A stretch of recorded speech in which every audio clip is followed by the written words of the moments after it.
Are these folks lying or are they just ignorant? You know, which is it?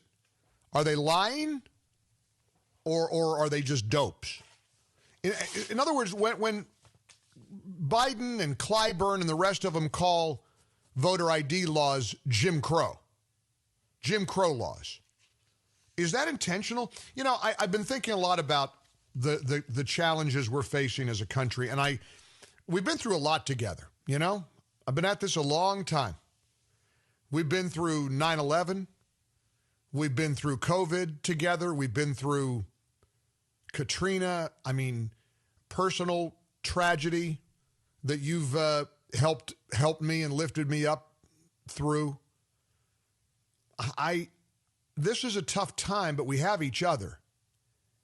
And it occurs to me that what we're facing now is going to require a collective response. We cannot be on the sidelines. We just can't watch this damage being done. We can't. And so I'm going to do what we often do, what we always do when we're facing times of great importance. I'm going to take as many calls as I can. I want to get as many voices on as we can. We're seeing the unthinkable happening. We're seeing voices being silenced. We're seeing up portrayed as down, right portrayed as wrong, left as right, good as evil, evil as good. And thankfully, there are still people who are willing to push back. Did you happen to watch Fox News Sunday? When it was announced that Chris Wallace was going to have Transportation Secretary, the former mayor of South Bend, Pete Buttigieg, on, I thought, well, this will be maybe a not very eventful. I don't know if Chris is going to roll up his sleeves and challenge Mayor Pete. Oh, he did. He challenged the Transportation Secretary like, well, very few ways that Pete Buttigieg has ever been challenged. And incidentally, I believe in credit where credit is due.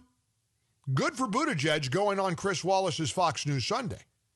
Because quite frankly, I'm not sure he expected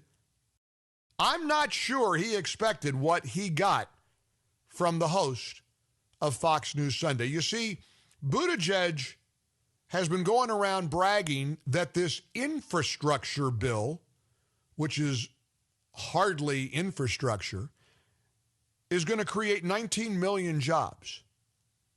As Chris Wallace pointed out, that is a lie. I want to give you another fact check. All of you in the Biden administration have been selling this plan as a huge jobs creator. Here you are just last Sunday. The American Jobs Plan is about a generational investment. It's going to create 19 million jobs, and we're talking about economic growth that's going to go on for years and years. But it turns out the study you're citing from Moody's Analytics says the economy will add 16.3 million jobs without the infrastructure bill and 2.7 million more with it. So it doesn't, as you said last Sunday, create 19 million jobs. Again, Secretary Buttigieg, why mislead folks? Well, you're right. I should have been more precise. The 19 million jobs that will be created are more than the jobs that will be created if we don't do the plan. And it's very important to make this point.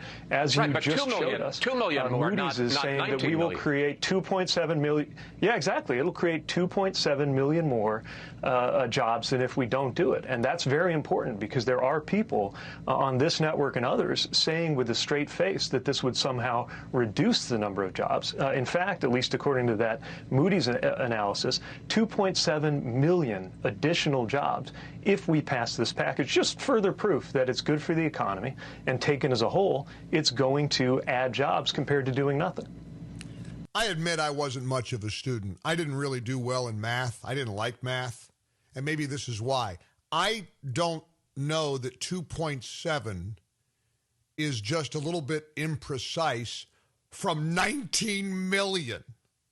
Can you imagine answering that? I should have been more precise. You think? You should have been more. And Chris Wallace wasn't done with him quite yet. But would you agree that you and the president and Brian Deese, the economic advisor on this program last week, you all exaggerated the jobs impact? Look, there are a lot of different analyses about just how many million jobs this is going to create. I saw a Georgetown study. I think it said an investment of this type will create or save Secretary, 10 to 15 you're the million. one who cited Moody's Analytics as 19 million, and it's actually 2.7 million, which is a bunch, but it's not what you said. It's part of a scenario that Moody's says will create 19 million jobs. But the bottom line is it's going to add jobs. And this is a direct refutation of people who are saying otherwise. So, yeah, you're right. I should be very precise. The difference in jobs that particular analysis suggests is 2.7 million more. That is a great place to be. I could be that imprecise and get away with lying to people and saying this is going to create a $19 million number, but it might be 2.7 million, and I just was being imprecise. Do you remember when they hammered Kellyanne Conway for using the phrase alternative facts over and over and over and over and over again?